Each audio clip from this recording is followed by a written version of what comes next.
failure is much more exciting than success, because, wait a minute, why did it fail? What do I have to do to make it work? Is there a way to go much faster on Yes, failure? there is. As I started my quest to make a better vacuum cleaner, I mean, I had to sign over my house and everything I possess to get the loan. But I'm actually very grateful because I now have all the equity. I own 100%. The clear bin was the first thing that our competitors copied because it became a sort of symbol of an honest product that showed what it was doing. One of your obsession is to do better than the market. We make about 15 million electric motors a year. I tried with an electric car. Well, it was soul destroying, and it cost us, well, 600 or 700 million euros. My God, still you're alive. It's a labour of love.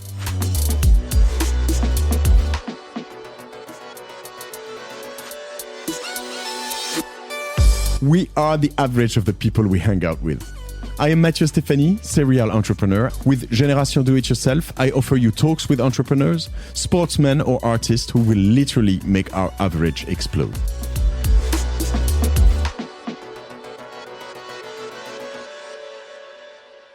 We're actually recording with a new gear here, a new headphone. It's pretty cool, huh? Yeah. You like them? Oh, on track. No, I do. Of course, I like them.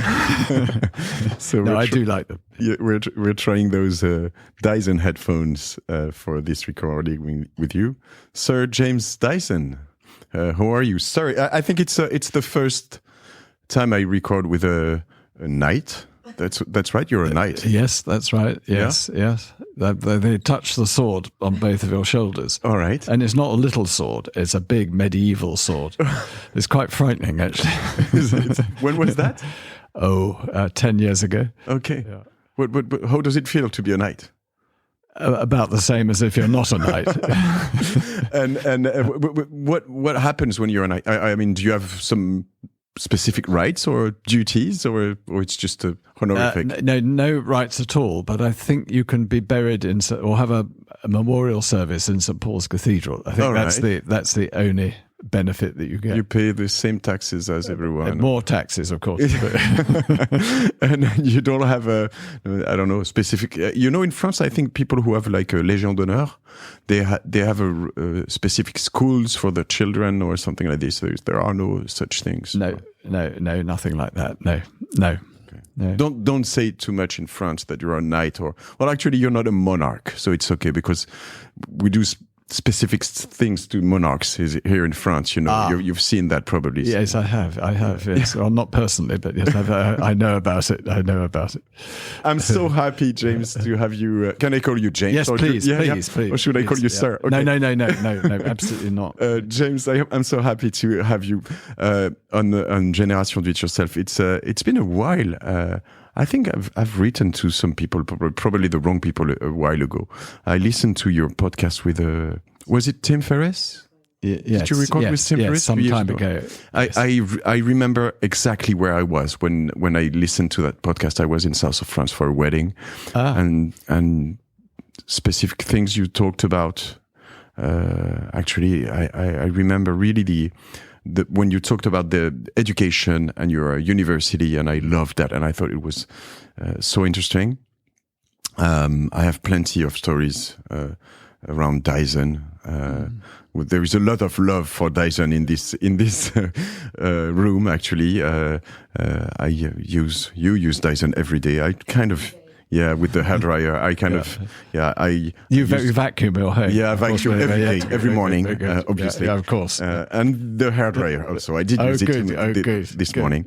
But you must try our the product that holds the style. You brought a lot of products, actually. I don't know what this one, Shito-san. You tell me. Oh, it's very good. Now, this is made with mushrooms. And because we make hair dryers and stylers that style your hair, you need something that helps hold the style and protect your hair. So that holds your style and protects your hair and makes it shiny. So it's a cream? It's a cream that you rub into your hair.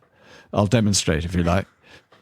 Where will we stop James Dyson? I mean, food, cream. You can't stop me demonstrating anything. There we go. Okay. Here's the cream. It sort of disappears when you rub it into your hands, and then you just put it through your hair like that. So it's a conditioner or something like this. No. Well, The crème? Styling cream. Okay. You know the you used to spray something on. It looks much better, actually. It works. You look. Well, have some right. yourself. Yeah, I will have some, obviously. Normally you spray something. It's a bit like varnish on your hair to hold it in place. Yeah. You know, the kind of thing. I used to spray it on number plates actually because it stops the camera being able to see the number on the number plate in my naughty days. But this has no nasty effect on the hair. All right. In fact, has the opposite. It makes it shiny and glossy, and it doesn't stick to the hair at all. It doesn't make it sticky or crispy. You know, the kind of thing that normally happens. All right. Yeah, you have the. So, James, I want to talk about many things today. I want to talk about inventions. I want to talk about design. I'd love to talk about probably education, maybe about agriculture if we have time. I have even more questions, many more. But is that all right? That's perfect. Is it a good program? That sounds fun. But before all of these things, would you be kind enough to introduce yourself? Yes, I'm James Dyson. I am an inventor and entrepreneur. And we're sitting here today 30 or so years after I founded my company. 30 years, which is not that long, actually. No, no, it's gone in a flash. Yeah. They say about life, you know, the older you get, it's like a lavatory roll. Mm-hmm. It goes quicker. Yeah. So Do you know why I've read about this? Why? There have been a lot of researches because it's a question of how do you say, proportions. So when you're 1 year old and you go to 2 years old, it's the double of it's twice your age, right? So it takes half of your life. 100% of your life actually to go up to 2 years old, right? Well, I was very worried about it. So thank you for your explanation. So it's the same like going from 30 to 60, right? Yeah, Probably. Yes. So it's going to be fast, the next part of my life. But it was an easy journey, right? I mean, I know that. I've read a lot about you. I think it was an easy journey, this company was, right? No, I mean, and of course, it was very difficult to begin with because no one would back it. So I had to go to, none of the venture capitalists or private equity, those sort of people would back it because I was an engineer. And you don't back engineers. You don't back engineers. They don't know how to do business. No, exactly. They don't know how to business. I've never known actually what a businessman is. It's a sort of vague definition for somebody. But if you're an engineer, why can't you be a businessman as well? Yeah. Because many engineers have been very successful businessmen. So in the end, I had to borrow the money.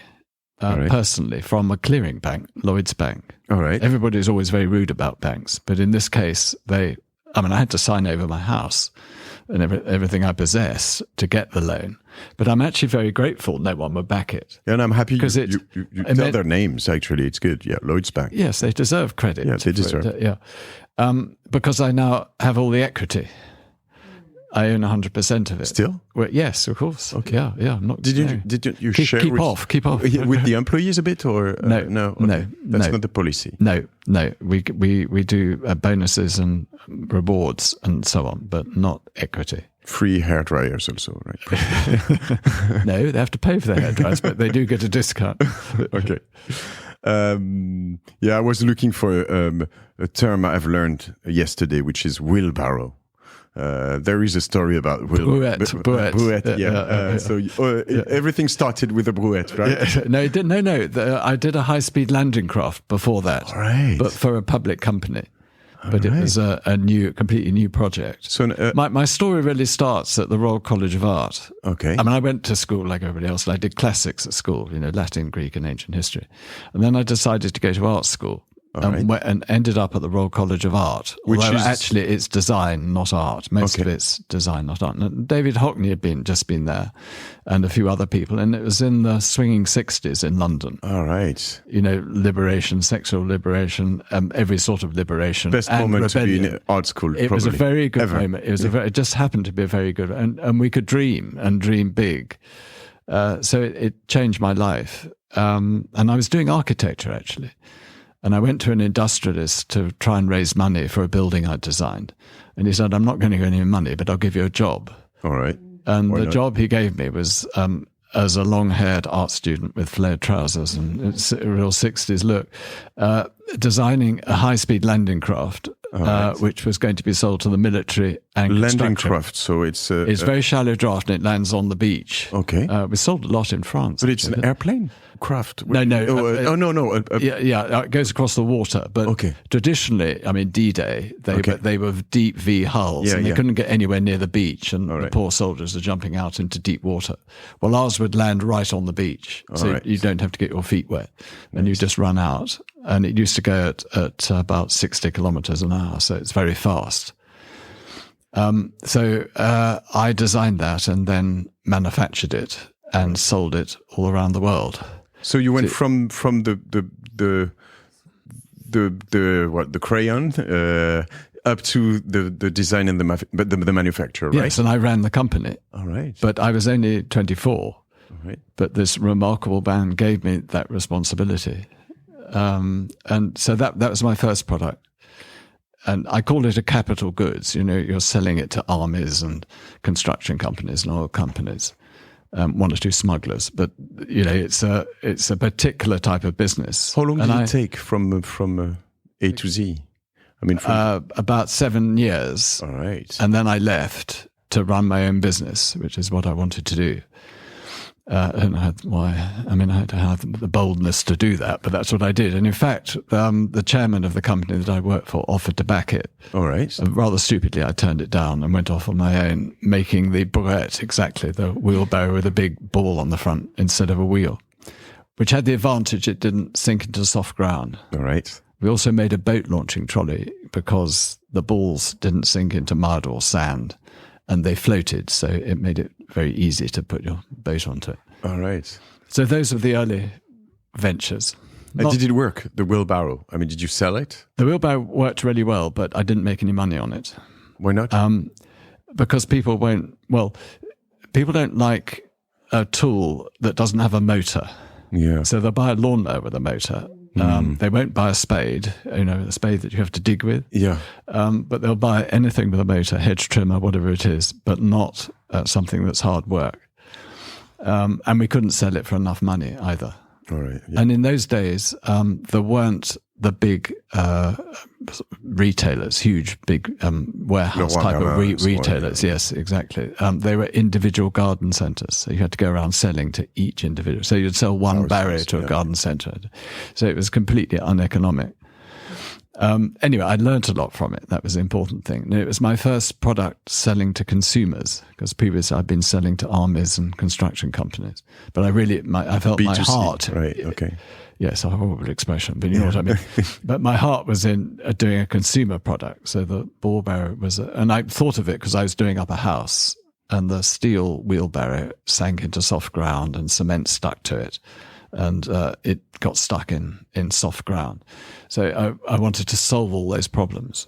But through it, I learned the sort of perils of manufacturing, setting something up, borrowing money, being in debt, all those things. So I learned all the problems in my 4 or 5 years of doing the wheelbarrow. So you were like 30 when you ended that, something like this? Something like that. Did you refund all your debt, or? No.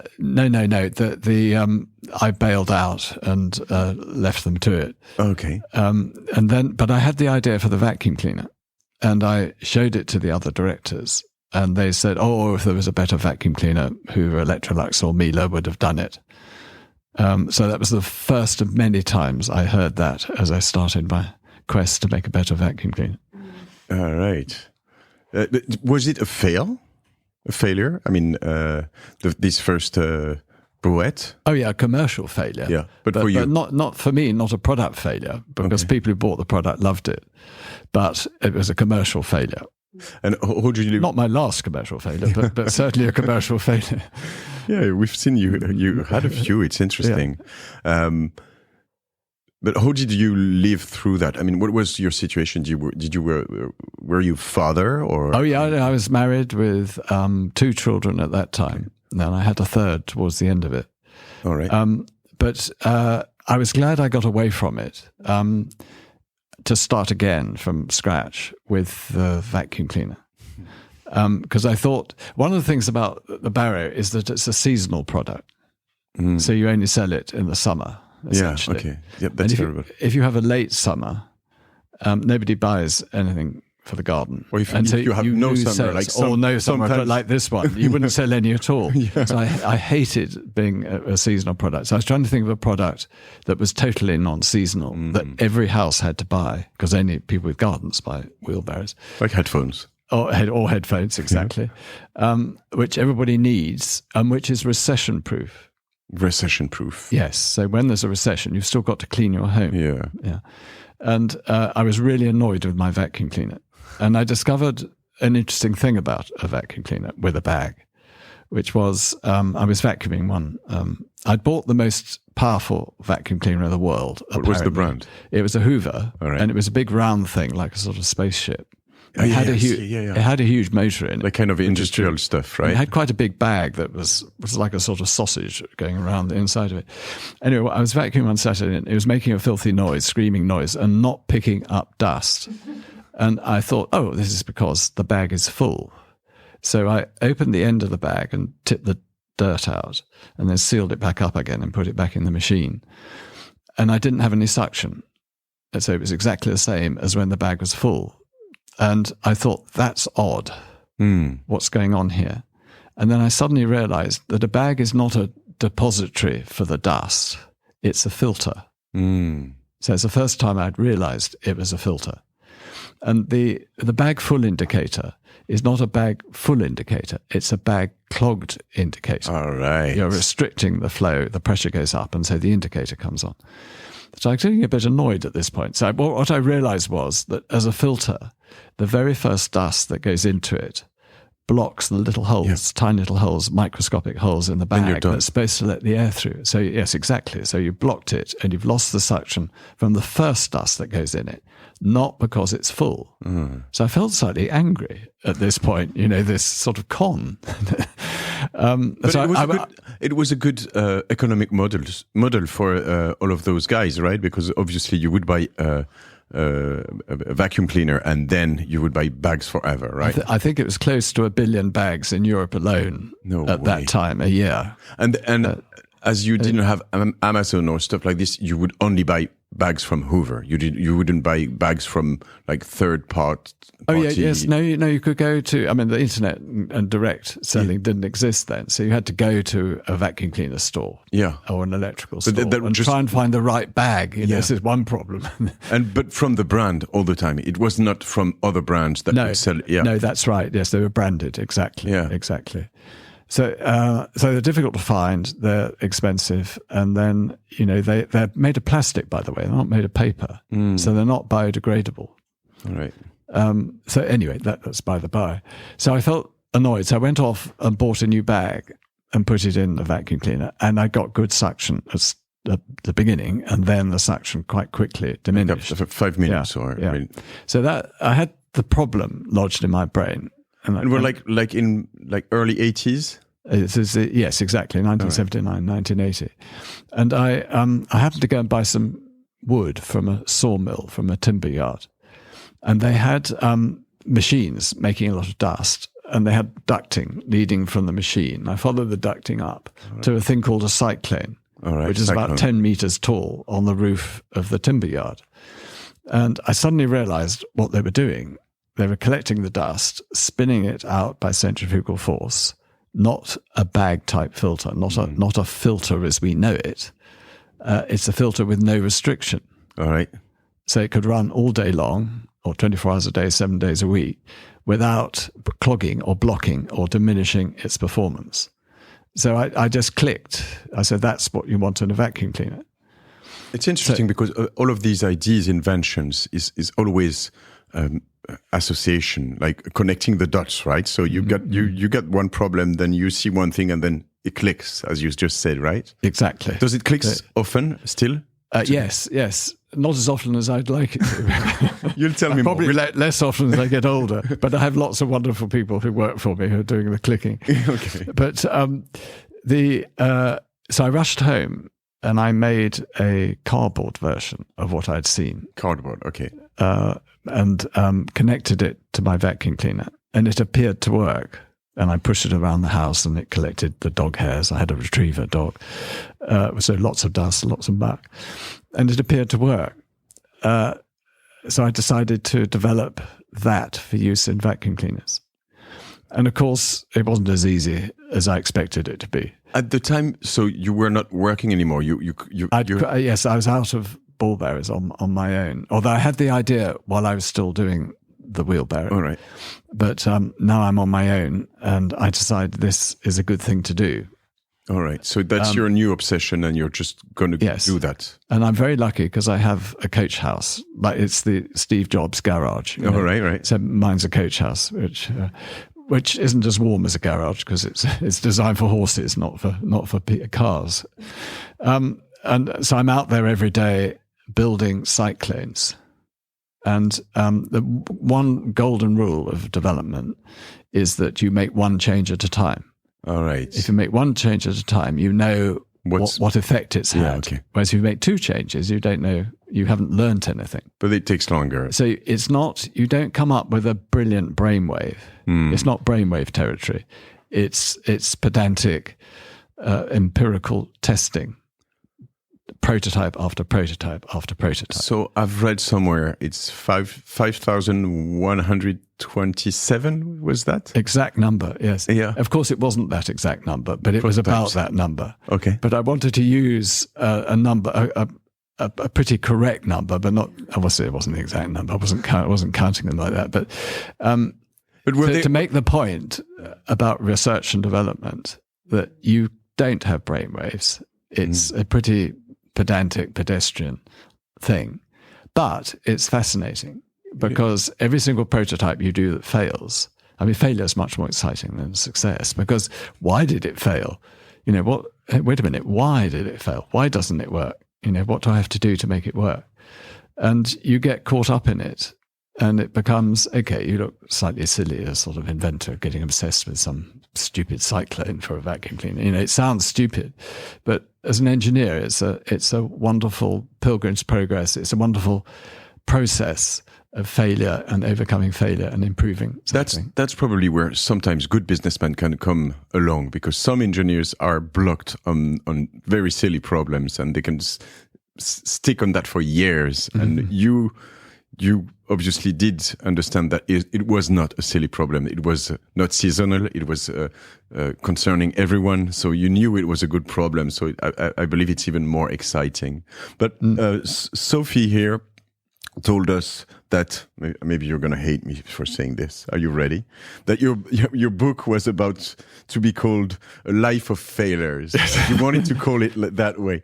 And we've read it and I regret that title, I have to say. I think it would have been much better, A Life of Failure. Yeah, no, I think the publisher was quite right to have not called it that. But it's on the front cover anyway, the word failure. Yeah. And it's really important because at school and really through life, we're taught that failure is a bad thing. Mm-hmm. But if you experiment, and experimenting is good in whatever your profession is. And if you don't experiment because you have fear of failure, or failure is a bad thing, or colleagues will frown on you or kick you out or something if you fail, you don't make any progress. So you don't make progress without failure. So you have to accept it. And every single day we're testing prototypes and they're all failures.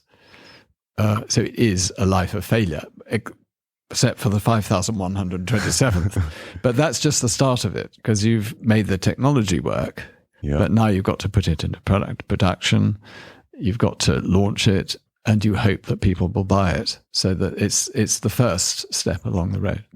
Before we go to the next steps, is there today or after that period a question of it's okay to have failures, to go through failures, but do you want to accelerate that process? Is there a way to get, even if it's one change by one changes, is there a way to go much faster on failures? Yes, there is. There's CFD, computational fluid dynamics.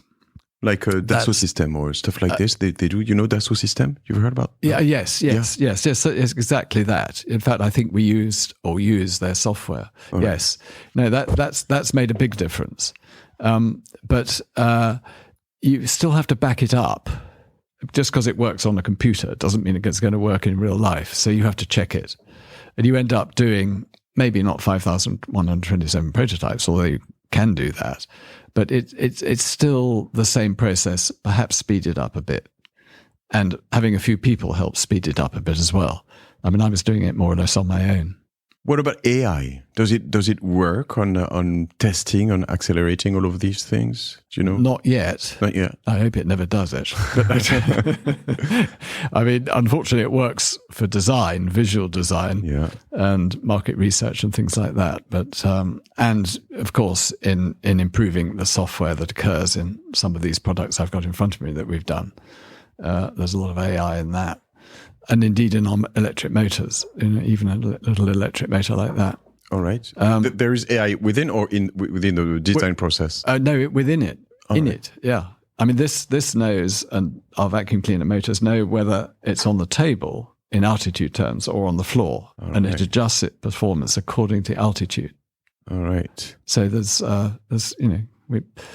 But it's pretty sure it's going to happen at some point. No, the accelerate AI will accelerate the process of failures. It will fail itself. I mean, I've had on this podcast this guy from Thomas from Hawking. We were talking about health and designing molecules for medicines, right? And within the process, his theory is that it's going to take 3 years instead of 9, probably. And it's a highly difficult process of failures, I believe, in medicine, right? Yeah, I think writing software and robotics, I think it absolutely will speed all that stuff up and make it more accurate, much more accurate.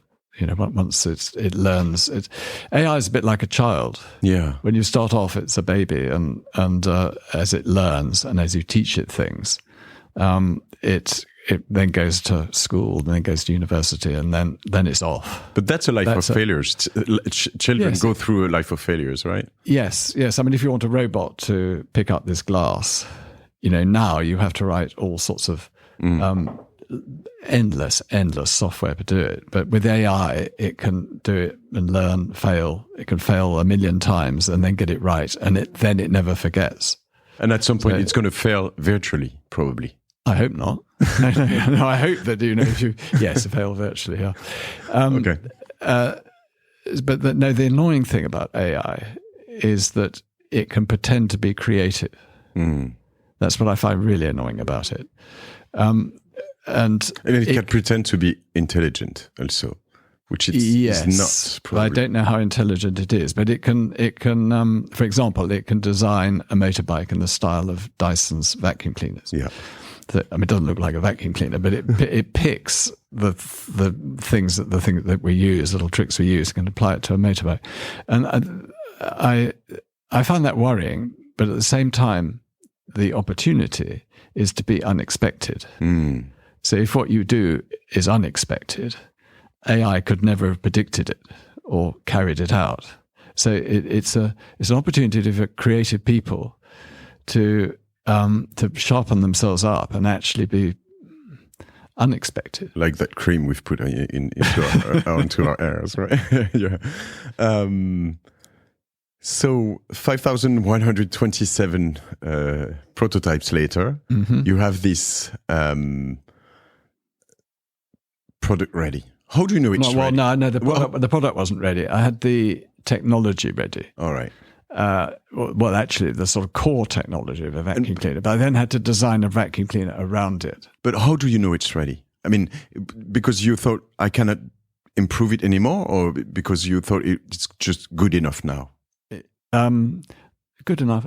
It's pretty good. I mean, my task was that the vacuum cleaner wouldn't lose suction. All so right. I've overcome the problems of a bag, which is that it doesn't lose suction, and it cleans the dusty air better than a bag. So those are my two objectives. The not losing suction was very easy to measure. The whether it cleaned the dust better than a bag was harder to measure. That's quite a technical thing, but I worked out ways of doing that. So I got to that point, and then I thought I have good enough technology now. I mean, we've gone on and built thousands more prototypes and improved the separation technology and airflow through the system. So we've gone on to improve it. But because you know Reid Hoffman, you know this guy. He's the founder of LinkedIn. And he said at some point, well, I'm talking about software engineering, but he said if your product, if you release your product when you think it's ready, then you release it too late, right? It's too late, too soon. You should too late. Well, that's what I mean. You should release your products when they're not ready. In that case, I'm not going to buy LinkedIn products because you mustn't put out products that are not as substantially better and don't the problem with hardware is that you cannot improve it when people use it. That's not the case with software. You can release like go fast and break things, right? That's the method at Facebook. It used to be the method. I don't like that attitude actually because we buy chips, and then the chip makers release a chip, or the chip designers release a chip, but it still has loads of bugs. And we're the poor people who suffer the bugs, report them back, and then the product's corrected. So that after about 5 or 6 years, it's a reliable chip. And then they release a new one. The phone makers and people like us have to go through all these fools. So I don't like the LinkedIn attitude. So what's your attitude? Because I believe you knew you could still improve it when you decided it was good. Yes. Well, this is, money men complain about engineers because they always want to change it and they always got an improvement, which I think is a sort of disease that engineers have. And it's a great disease. It's exactly what they should be doing, improving, changing things, using less electricity, making it lighter, all these sort of things. And of course, when I'd done my 5,127 prototype, I knew exactly what I wanted to do next, where it might be, I had an idea where it might be improved. But you've got to stop at a certain point. You've got it good enough for the moment. It's better than what's out in the marketplace. So, get on with it. And I was heavily in debt. I managed to borrow £600,000. It's about nearly €1 million euros. At the time, 600,000. Yeah, but with 32 years ago. That would be like probably 10 times more now, no? Oh, yes. Yeah, it's a lot of money then. But I'd used it all up on the tooling because the research cost me very little because it was just my time and I couldn't afford lathes and machinery and things like that. So I was doing it all by hand. So then I had to go into production. And I had to draw up the product, design a product and draw it up. So I employed 3 graduate engineers to help me do that. And then you have to build tooling. You have to build a prototype before you build the tooling. Like the vacuum cleaner prototype. Yes, a hand-built prototype. Yeah. And now you use SLS and all wonderful prototype techniques. But then we had to do it all by hand to prove it out. And then you have to go to a tool maker to get tooling made and production lines made. And by the time I'd had the tooling made and the production lines ready, I had no money. I'd used it all up. So I had no money for advertising, no money for marketing. And could you produce the first 1,000 vacuum cleaners or not even? Yes, I could do that. You had the money to sell them. No, I had to sell them first. Okay. Right. I went out and sold a few thousand vacuum cleaners or got orders for them. And then I was able to build them and supply them. But I had no money for marketing or advertising. And I remember my first customers were mail order customers. Right. The big, thick mail order catalogs like Otto and La Redoute. La Redoute, exactly. And then it was successful in those. And then we managed to get into one retailer. But he said, I'm not taking it unless you spend a lot of money on television, because in those days the internet didn't exist. It was the pattern was you brought out a new product, you advertise it on television, and then the retailers bought it. And word of mouth wasn't that important. Very important. Yeah, but it wasn't that big because it wouldn't be amplified by internet. That's what I'm saying. Yeah, but still, it was very important because one family would tell another, one friend. We call it pub talk. Okay, pub talk. Yeah, very typical.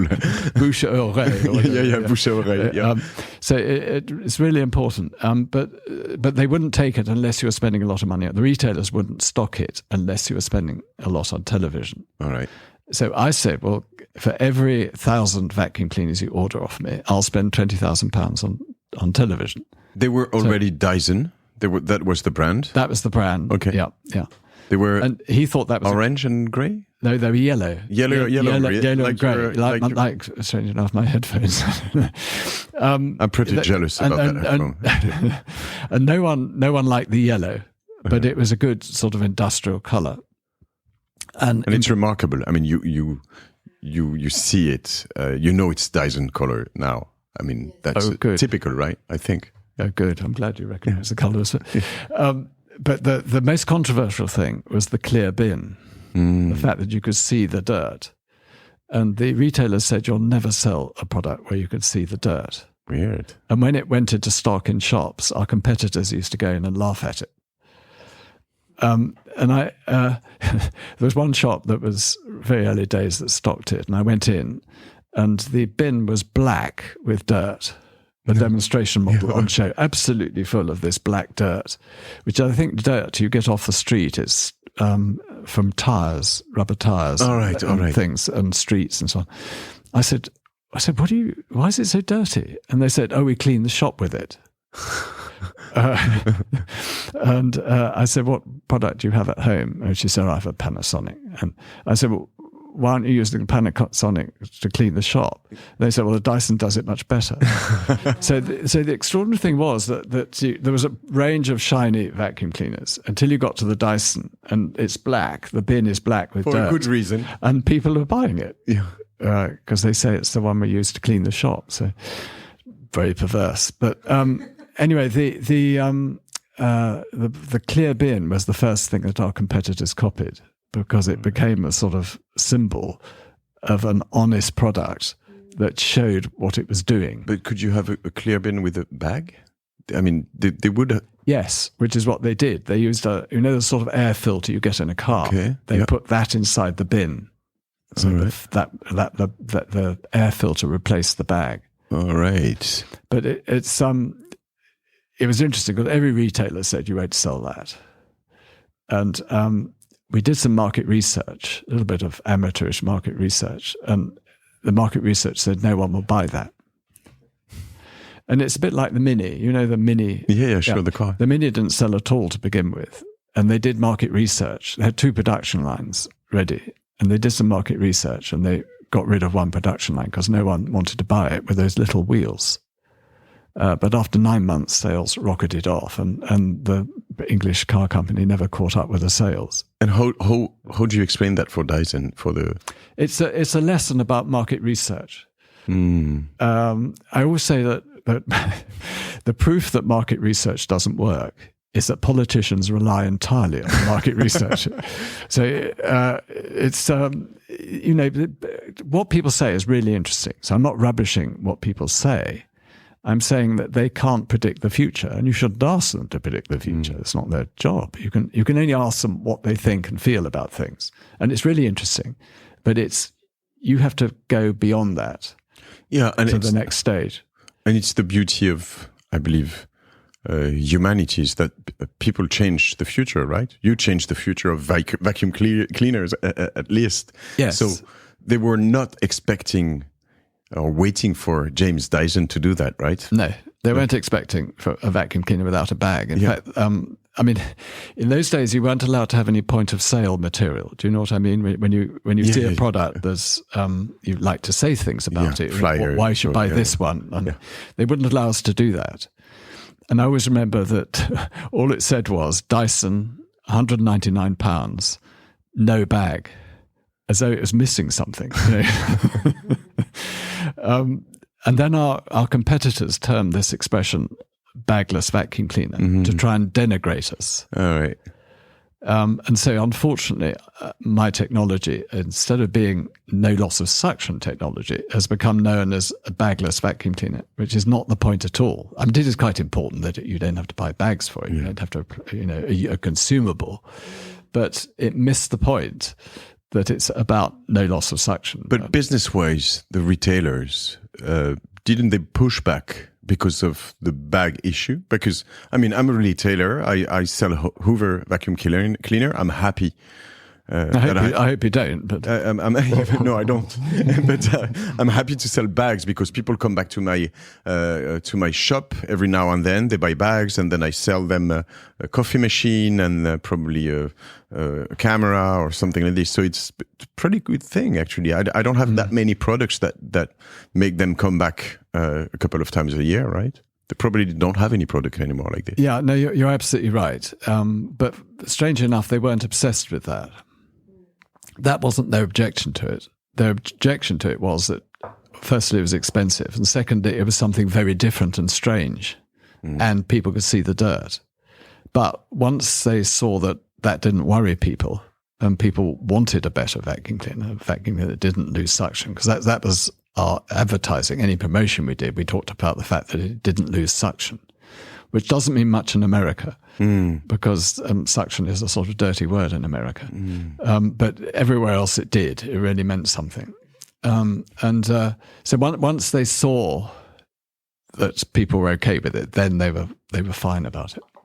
So you said 1979, 1980, the first prototypes. The first vacuum cleaner sold to someone you didn't know. Was in what, 97, 98? No, 93. Oh. 93. All right. I made the mistake of thinking I could license the technology, that I didn't have to become a manufacturer. All right. That I could license it. So I wasted actually 6 or 7 years licensing it and trying to license it to people. So these were sold, but through licensees, right? Did you call them? Yes, I had 2 or 3 licensees. All right. Most of which, all but one, ended up in failure. Okay. Because people who license things often do it for the wrong reasons. And they would, one chief executive would want to do it, and then he'd get sacked, and the next one who comes in doesn't want to do it. All right. You're in other people's hands altogether. And I went around showing the technology to all my competitors, so they had the opportunity to license it, but they didn't want to license it because it's something new and different. Okay. About which, and of course, they wouldn't sell bags replaceable. It's the razor blade thing, isn't it? The thing you mentioned 5 minutes ago, that they wouldn't have the repetition sales, the follow-on sales. So in the end, after several failed license agreements, lawsuits, and all sorts of things, I thought, I've had enough of this. I'm going to manufacture it myself, even if it's a dramatic failure. Okay. I want to stop being a lawyer. I want to be a manufacturer. Being a manufacturer is easier than being a lawyer. So I thought, but it turned out not to be the case. But, were you winning those lawsuits? Yes, but the patent. There's a very long patent lawsuit. It's 5 years in America, and it drained me of every penny I had. And it's so time consuming as well, depositions and reading all the legal documents. So, it wasn't pleasant. But we prevailed, which was good. And I got a little bit of money. And with that and borrowing from the bank, I was able to go into production. All right. Your own production. Yeah. So when was that, the first vacuum cleaner sold from your own production? 1993. All right. 93, 10 years later. 10 years later, yeah. Oh, my God. Yeah. About 8 or 9 years later, really. It took me about 5 years to make the technology work properly. Can you believe that? It's like the total thing is like almost 15 years, right? From 79 to 93. Yes. Yeah, well, a more intelligent person would have done it quicker, I'm sure. and it would be easier now because venture capital is much more readily available. I mean, I call it venture capital, but people are prepared to back things. Yeah. There are angel investors. They would never buy a vacuum cleaner. Like, there's no world where any VC would would back a vacuum cleaner manufacturer. I mean, now, like... Well, you know something that I didn't know then. Yeah. You're much wiser than I am. No, but they would... But you're absolutely right. It's not exciting, is it? Yeah, but plus it's too risky. I mean, you put thing into a like SaaS business, software as a service, then if it works, and if you sell it to 100 people, you can sell it to 1 million people for the same price. You don't have to produce them into a manufacturer. I mean, it's much easier. So, yeah. I don't know whether it's easier or not, but it is hard being a manufacturer. That's true. But I think mostly they wouldn't back it because who wants to back vacuum cleaners? To your earlier point, they're not very romantic or interesting things. Still, at the end, or glamorous at all. Glamorous. I liked it actually because it wasn't glamorous. I'm rather attracted to anti-glamour because. But you kind of made them glamour, I think. Well, that's very kind of you to say so. But that's what interests, windsurfers and skateboards and so on are exciting and interesting. And you can tell that the people who make them are aficionados themselves and they use them. Yeah. They really use them and love them. I didn't have that feeling about vacuum cleaners.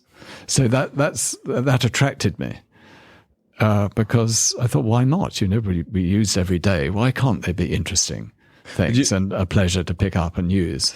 But that's the story I didn't tell starting this podcast, James. But my story with Dyson is that probably when I was like 20, when I got my first apartment at Christmas. So I have a big family. I'm originally, my family is back from Corsica. So when at Christmas, we're like probably 30 people in this big house and like 20 of my cousins. And there were 2 vacuum cleaners in the room, right? And there were 2 Dyson vacuum cleaner, actually. My big regret is that mine was not the same color as your headphone. It was the other one. It was the purple and green, right? I still like that color, but I like better the gray and yellow. And my cousin Hubert, he was like, what the fuck? I don't want a vacuum cleaner for Christmas. And I was like, yeah!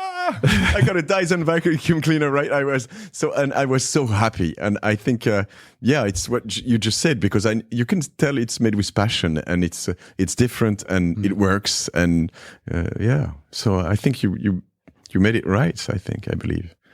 How long did it take you to go from the first version to the second? Because that must be very frustrating. Something you've been thinking for years, and it takes you maybe 15 years before you sell the first one. And you clicked probably on 20 or 100 other ideas during that time, didn't you? Yeah, I mean, if we're still talking about vacuum cleaners, the first one was an upright vacuum cleaner of the type that's really only sold in Britain and America. Yeah, America particularly. True. And it was sold on the back of fitted carpets, which again really only exist in Britain and America. So we knew... Here we buy traîneau, right? How do you call that? Yes, traîneau, that's cylinder. Cylinder. Australians call them barrels. All right, barrels. Something to do with beer, I think. But so we knew that what we really had to do was a trainer, a cylinder one. Okay. So that was the next thing I did. But all our engineers were busy with the first one, improving it, repairing the faults and so on. So, what are the best one? Are the barrels better than the how do you call it? The trainer? Well, it depends what you want to do. Okay. If you have acres of thick carpeting, as they do in America, you really need the upright version, upright we call them. But if you have hard floors, probably the cylinder cleaner is better. That's pretty much how it divides. All right. And because the upright one has a brush that does a sort of beating action with the bristles and scrapes the carpet and parts the carpet and gets the dirt out. All right. Whereas if you're only using suction, which is what cylinder cleaners traditionally did, you're only sucking. All right, yeah. So it's perfect for hard floors and crevices and all that sort of thing, but not so good on carpets. All right. No, I've forgotten what I was talking about. You were saying that they were all occupied on that. Improving. So I recruited a graduate from the Royal College of Art, my old college, and he and I did it, just the two of us, and we did the trainer, the first cylinder vacuum cleaner. Is it the best part of your work? When I see you saying this, it's like you were talking about pattern, the US, lawyers, and so on, and then you're going back to your garage, I right? can start smiling again. Yes, I know that is true, and that's what I do now. I spend all my time with the engineers. It's the bit I love, still, and I'm able to do that. Oh yes, yeah. What are you working on right now? Well, can't tell you that, but no. I mean, my time had to be split between engineers and the business side, so I did almost every job. In the business, manufacturing, running the manufacturing and doing the selling and marketing and even the accounts in the very early days. Is designing the manufacture, is it something interesting to you? Oh, yes. Yeah. Yes, I worked on my own production line. Where was that, 2 weeks. The first one? Near where I live in Britain. Okay. It's not. I live in Bath, or lived in Bath then. Okay. But it was you're not allowed to make things in Bath because it's a Georgian city. It's an architecturally, it's a World Heritage city. So I had to go somewhere else to make them nearby. That's where the first factory was.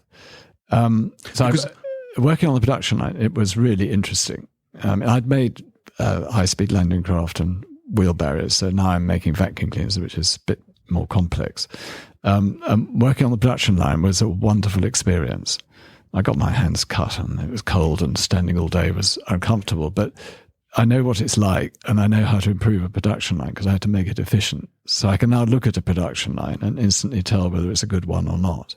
So I know another genius, if I can call you. I mean, maybe I'm not comparing you to Elon Musk, but I've heard that he's very good at this, at improving production lines, including improving the time it takes to build a production line. I've heard that in Germany, it normally takes like 4, 5, 6 years to a car manufacturer to create a production line, and it takes him like 18 months, max 20. Is that something you can do, improving the lines and improving the time frame? Yes, I wish, but yes, I mean it's something that we're obsessed with because it's very, very important. It takes a long time to put a product into production. You're losing money and you're not getting it out there quickly. You have to look at that really carefully. And there's always improvements to be made. Just so I get some metric, what is the price of such a production line back then? I mean, or now? How much does it cost? Oh, well, we make electric motors. So that this, for example, is our hairdryer motor, and that's a conventional one. Okay. Now, the production lines for that will cost about £150 million. So what's that? 200 million euros for the production lines for that. And that's just the motor. And then, 200 million euros? Yes, yeah. It's fully automated. And how many motors fully automated? Well, we make about 15 million electric motors a year. 15 million a year. So, and the production lines are totally automated. There isn't a person in sight. And that's not only good for quality, but it's very good for cost as well, as long as you spend the 200 million. That's another obsession Elon Musk has, is to produce himself all of his spare parts, right? That's what you do too? Mm-hmm. Yes. Oh, yeah. So you still buy some chips or stuff like this? Yes, you have to buy those, but the motor, we think the motor is a really important part of our product, and it's given us being able to do, these are really high-speed motors, which no one's ever done before. That goes 120,000 RPM.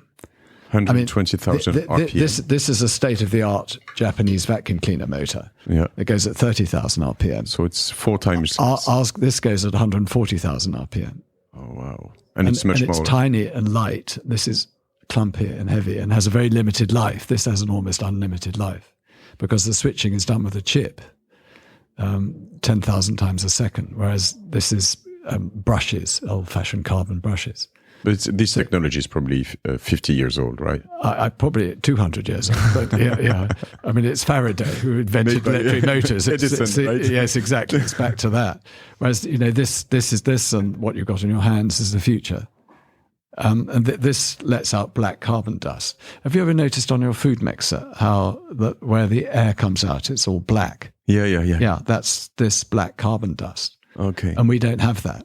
So this is blowing onto your head. This black carbon dust is blowing onto your head. All right. Up your nose. I mean, it's nasty. It's nasty. Yeah. Whereas these are totally clean. And the switching's done by a chip, not by the carbon brushes. So you're still obsessed by motors? Yes, still obsessed by motors. We're still developing new motors. Lighter, smaller, more powerful, quieter. So when you build headphones, there's no motor in the headphones?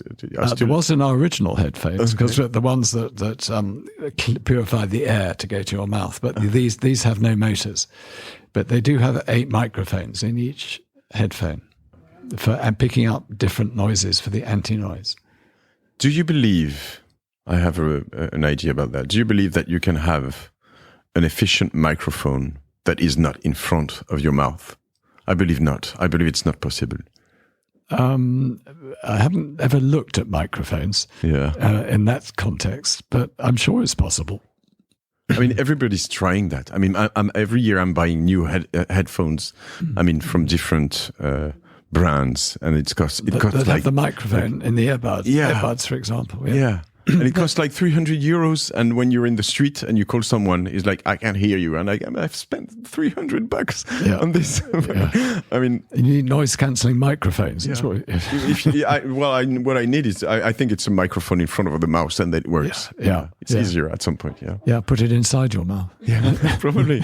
Yeah. An implant, probably. Or in your throat, where your cords that are. Works. Vocal that's cords. what they do with the Navy SEALs, and that's how it works. They have patches here. Oh, right. Yeah. And it works that. actually. Yeah. So you can talk really slowly, and people would hear you. Yeah.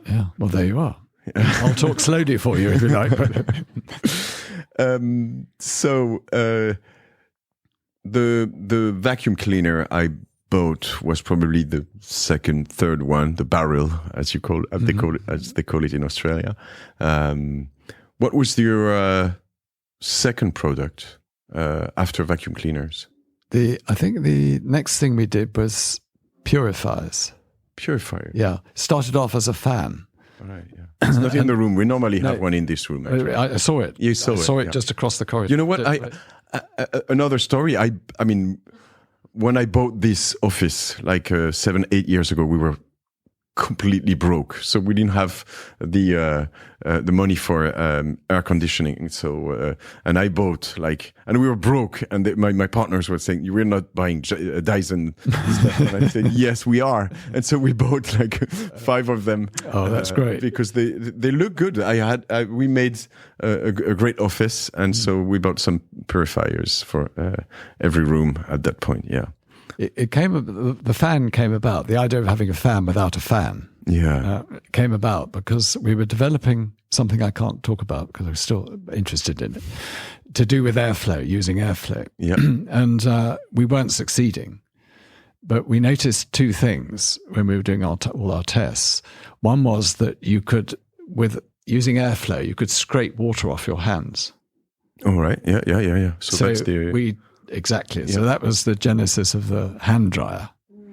So rather than trying to evaporate the water by using heating hot air, which is very inefficient and bad for your skin, we could effectively scrape it off your hands. So that mistake, if you like, gave us that idea. And it also gave us the idea for a fan, because we discovered that if you have a jet coming out in a certain way, you can draw in other air and magnify or multiply the original airflow. All right, yeah. So we've got a little compressor, we call it, but it's a motor, in the base of the fan. And then, I shouldn't call it a fan, should I? But anyway, and then it goes up and goes around that started off as a big circle. Yeah, which is very nice. And the air comes out of a 1 millimeter gap all the way around the circle. We call it an annulus, which always makes everybody giggle. And then that tiny airflow, because it's coming out at high pressure around a large area, drags in 20 times its airflow. So you get this sort of magic that you've got a circle with no fan to clean or hurt anybody or overbalance or anything. And it, like magic, creates an airflow. It's interesting because I think your most successful products are all, including or around air. I mean, the hand dryers. Well, yeah, but it's not still. I mean, it's the first time I saw some. I don't know how recent they are, but the headphones are amazing. We love them. I mean, we're just we're gonna fight to know who's gonna get that one, but we're fighting already. She thinks she won, but yeah. It was quite funny when we did the fan because, and this is one of the problems with doing something that isn't like what's gone before. Yeah. I went to launch it in America, and nobody was interested in it at all. Yeah, because they have air conditioning everywhere. Well, no. It's they didn't understand it. They thought it was a loudspeaker or something. Oh, okay. Yeah. And then I got up at 4 a.m. in New York. I went out to, I think it was CBS business program, because they have business programs early in the morning in America. And it was sat there in the studio. It was exactly like this. There was a female interviewer and a male interviewer. And it was a very boring interview. It wasn't going anywhere. So I switched it on and put my head through it and sort of did my hair. And the girl immediately said, I want to do that. So she grabbed it and did that. And then suddenly every news channel wanted the van on the news channel so the presenters could do their hair with the airflow. So that was lucky. Otherwise, we'd have never got it going. Does the name Airblade comes from Dyson, or yes, that's the hand dryer. That's the hand dryer. The Airblade is so smart. I mean, you exactly know what it means. It's an air blade, right? Yes, lame d'air. Yeah, but everybody got worried about that because and sword has a blade. So, it was slightly edgy, and it's quite good sometimes to use edgy names. Yeah, I think so. Yeah. But yeah, my point with air was that. All the air technology, I believe, even the hair dryer. I mean, that's the thing you've really changed overall, right? The air management, if I can say so. Yes, it was our technology. So we were in a technology groove, which is fine. You know, we wanted to make better airflow, quieter airflow, lighter airflow. So we started doing electric motors, and then heaters. This is quite an interesting heater. I always say this is the world's smallest heater. All right. Which we developed. A normal heater. What is it made for? That's a normal heater. So what I have in my hand is probably like the size of my thumb, right? And the other one, the size of a coin. Yeah. And they're etched plates. All right. And you get the resistance. You know, a heater is resistance. So you have a positive and negative. Yeah. And you put it through resistance wire. And instead of sort of flashing, as you would expect if you join the two, the positive and the negative, you put it through resistance wire and it goes hot. All right. Immediately. As opposed to explode. Yeah, okay. So we've done the same effect there, but with etched stainless steel plates, and you don't need very many of them. No. That means you can have like a very small hair dryers. Well, and yes, exactly. Small hair dryers. And we put that heater in the bend. So you have the motor, electronics, heater in the bend, and then out it comes. I think it's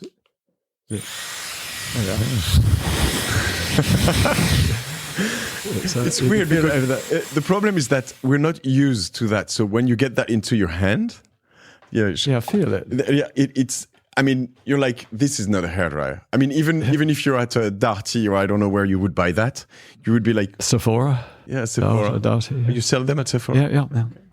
Interesting. It's very nice. It looks very nice. Plus, it's much more practical. I mean, convenient to get into your bag, or if you want to get into travel. For travel, yes, the travel is a big thing. But what's good about it is the precision. You can hold it where the heater is. Hold it where the heater is. Yeah. If you hold it there, on the bend, yeah, there, yeah. Then it's very precise. Yeah. You can do very precise hairstyle. All right. With that sort of tool rather than that. All right. I think that this is meant for something else, but that goes on that one. So hairdryer is nice. Yeah. Is big now because you have you used to have like one what's the first one? This is the first one, and then you have the other one with all of the tools. The air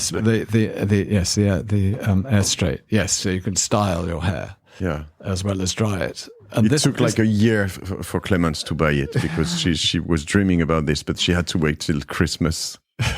Yeah, it was a dream. Good. Well, a very kind person, sensible person who bought it for you.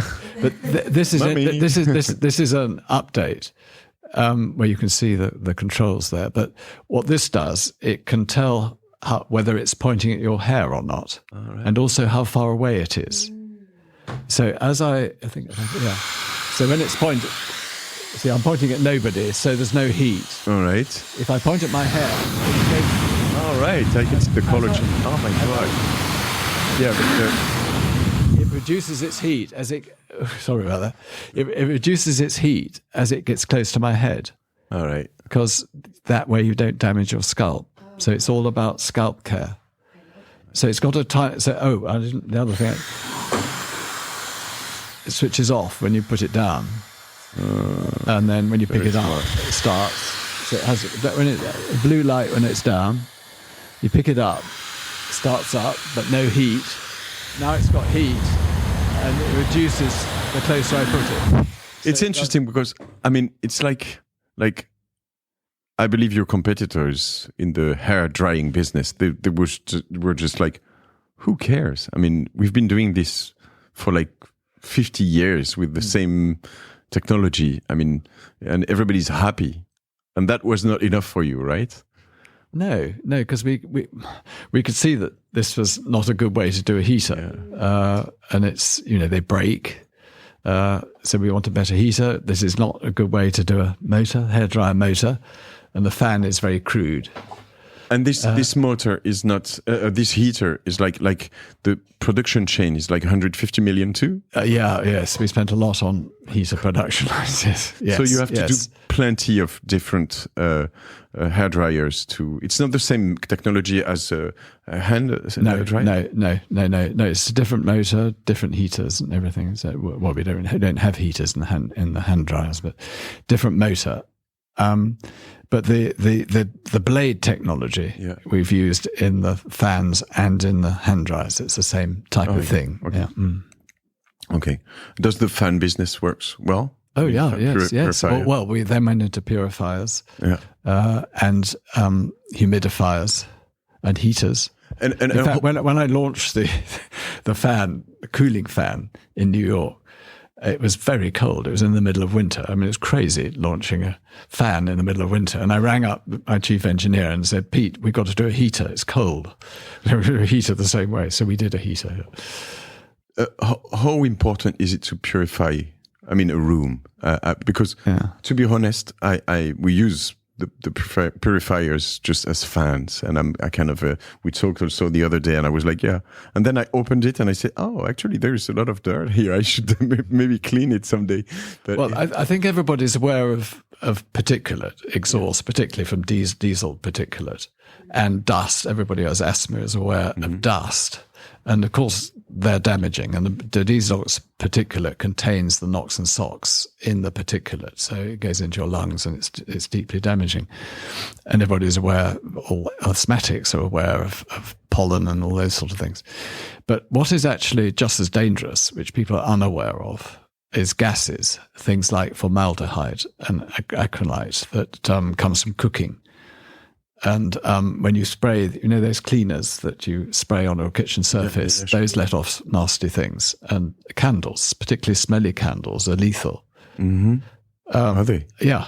And so the gases you can't see, but they're hurting you, damaging you. And it's not just me. The World Health Organization has listed that it's top 14 gases. Organic. I buy organic products for the surfaces or organic candles. Does it change anything? Or are well, what I can do is spray the one you bought, you think is okay, in front of one of our purifiers, and the sniffle nose will tell me whether it's damaging or not. And that's what we've got on the front. We've got the different sort of gases you're going to get and particulate, and it tells you what you've got in your room. So what you do is you leave it on standby, and when a pollution event occurs, whether it's particulate or a gas, it switches us on and cleans it. All right. Cooking smells are very harmful, and we all stand by cookers, And candles, smelly candles, ban smelly candles from your room. They're dangerous. Okay. And these ones that let out try to make the room smell nice. What are they? Little things that Febreze or something like that. I shouldn't mention brands, but you know what I mean. Things that make the room smell better. They're not good either. Why don't you go into the air conditioning business? Oh, well, we're busy in the fan business and the purify business at the moment. Because they're not working very well, I believe. I mean, well, I'm not saying we're not. I'm just saying. But you're not. You're not saying you are. We're sort of in it already. But strange things like varnish, vernis, that lets off formaldehyde. And sofas are really bad. And the older they get, the worse they are. So you're sitting on something that's letting off formaldehyde. It's not clever. So we do need, actually the pollution inside a house is worse than the pollution outside. Because the air is circulating outside. Because of the gases you can't see. So you go outside and you see a bus goes by and you think this is terrible. But actually it's worse in your home. Okay. I'll buy purifiers. And then there's radon. Radon? Yeah. You know about radon? No, I'm not sure. That comes up from the soil the house is built on. All right. Okay. And it's well known as a nasty thing. All right. Is there? Yeah. Thomas was talking about how furnitures are making pollution. Remember? Yeah, that's Thomas Closet. Yeah. Furnitures are polluting. Yeah, that's what you're saying. Yes. Okay. Oh, yes. Yeah. The materials, the car seats, glue that's used in a car. Glue that's used in furniture, the foam that's used in sofas and things. So I'm not saying it's easy to build a car or sofa without having pollution, gaseous pollution they call it. But you can do something about it with a purifier, a good purifier that's really dealing with the gases. One quick question. And smells. You see, that deals with smells. I'll definitely buy some more. One quick question, as you're probably one of the worldwide air specialists. Someone told me recently that if you put your fan on the opposite side, from the inside toward the outside at your window in the summertime, it's better. So it gets the air out of your place and gets a better circulation. Is that true? Probably. Yeah. I think circulation is a good thing anyway. Yeah. So to open the window and create even better circulation, getting rid of the nasties in the home is a good idea. Mm-hmm. But you've got to replace the air with something. So you've got to worry about where the replacement air comes from. All right. If it's from outside, it's probably better than what's inside. So yeah, as long as you get outside air in. All right. So you have those clicking moments, right? Clicks, you said earlier on. How many products do you sell right now? Do you know? Do you have an idea? Different kind of maybe families, but maybe a dozen? Or I ought to know, but I don't. But no, it's more than a dozen. It's probably nearer 20. Okay. And how many products you wish you would sell? Well, I'm not. I don't really define success by how many I sell. No, but or even how big my portfolio. My question is, it's not success. I'm talking about your frustrations. But what are the products you would love to release? But I don't know. I can't. No, but I can't tell you that. You see, that's come on. That's why not? It's easy. It's obvious. You don't have shareholders. Well, for example, we run a competition, global competition every year, and we have thousands of entries now, and it's in 32 countries, I think, where we ask students to solve a problem. And what's really interesting, actually, apart from the fact that the solutions are brilliant, is that when we first started it 20 years ago, there used to be better skateboards and better speedboats and better skis and things. Now they're entirely medical improvements to help old people or people with diseases, chronic diseases, or they're environmental projects to improve the environment. What I think is wonderful about that is they're brilliant solutions, they've really solved a problem, and B, that's what's going to make the world better. Not people talking, Greta Thunberg talking about things, people actually doing something about it. It's not too bad people talking on things, podcasts are quite good for But that sort of activism I don't think helps. Yeah. The unsung heroes are the people who solve them using technology and using clever 100%. Engineering. So unfortunately, they don't get much airtime. But the good thing about our competition is they do get airtime. All right. And they get started. I mean, there's a chap in the Philippines, a student in the Philippines. They have a lot of waste fruit in the Philippines because of climate events and so on. And he found that if you mix certain fruits into a sort of solution and pasted it over a window, you could get an electrical charge. It didn't need the sun. It only needed light. And he had a pane of glass, about a meter square, and his iPad was being charged from it. From the fruit? Yeah, from the fruit spread across the pane, the glass. Interesting. You could still see through the glass. It didn't block the view, but it was brilliant, absolutely brilliant solution. That's going into production. Wow. We had a girl this year whose mother got cancer and her hair fell out. And the thing is, you can't get access to freezing the head treatment in hospitals because there aren't enough equipment. But you have to do it in hospital. You can't do it in the car or go home or while you're traveling and so on. So she designed a cooling system through a helmet, a sort of nice looking helmet. And so 2 pipes go down to a handbag, and the cooling happens in the handbag. So you can walk around with not losing your hair, having chemotherapy for the first time. Amazing. Really good. Yeah. She's from Ireland. And what about you? Do you have some frustrations about some products you would love to, but you can't release? You will not. You know you will not because, I don't know, there is no market or... Well, I tried with an electric car, for example. Yeah, I wanted to go there, yeah. And because back in 2014, the car industry was predicting that by 2030, only 2% of cars would be electric. All right. And I thought, this is bad. This can't be right. This won't be right. It's not even right. But it already isn't right. But so I thought it was mad then. I thought people would vote with their feet. And we were developing battery technology. We just started it, and we still are. We're also doing a lot with electric motors, and we do a lot with air, heating, cooling air, and pollution and so on. So I thought, well, wait a minute, we should do a car. We have motors, we have batteries, we have air. I mean, what else? We've got engineers and scientists working on all those technologies. We should do a car. So that was 2014. I stopped it in 2019 because everything changed in 2017 because of Dieselgate. All right, yeah. And suddenly when Dieselgate happened, everybody suddenly had to make electric cars. And then legislation started to come in to say, by 2030, you're not allowed to make a car that isn't an electric car. And the problem was that I developed one that went 1,000 kilometers. So it had a very big battery pack. Mm-hmm. And that made it expensive. And by the time we'd developed it, we'd had to have... And the problem is, as a new car manufacturer, when you buy your components, I know that we were paying nearly 50% more than your competitors. Competitors. So our car would have cost the same as an Aston Martin. And you might have preferred an Aston Martin, but maybe you know how much I love Dyson.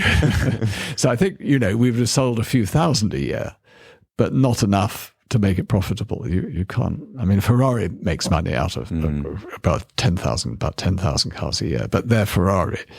But I couldn't see that we would make enough money. All right. Did you sell some of this? And the worst thing is that how it works at the moment is that if you're a car manufacturer making internal combustion engines and electric things, your pollution is reckoned across your range. So it's not per car, pollution per car, it's across the range. So if you make some electric cars at a loss at one end, you can go on selling big SUV gas guzzlers at the other end.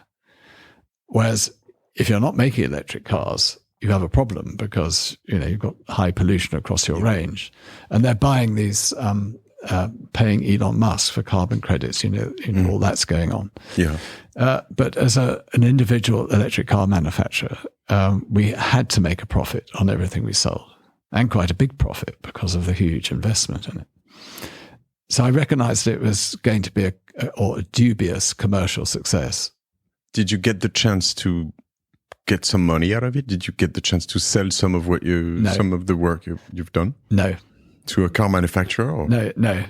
They were already working on technology and they weren't interested.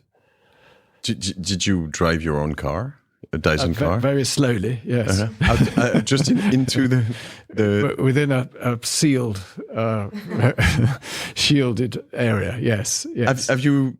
Can we see it somewhere, or is it? Yes. Yeah. No, we've got full size prototypes and models, and we talked about it a bit when we stopped it because everybody wanted to know why we stopped it. So I talked about it and showed what we did. Apple stopped it too, right? Yeah. I don't know what they did. I think they did. They never showed what they did. Yeah, no, they never showed. We showed what we did, and if people copy any interesting idea, that's fine by me. We had very big wheels. They were almost a meter in diameter. Oh my God, I want your car. I would pay the price of an Aston Martin for that car, definitely. Well, yeah, good. Well, yeah, thank you very much. You're making me feel guilty now. But we had these huge wheels.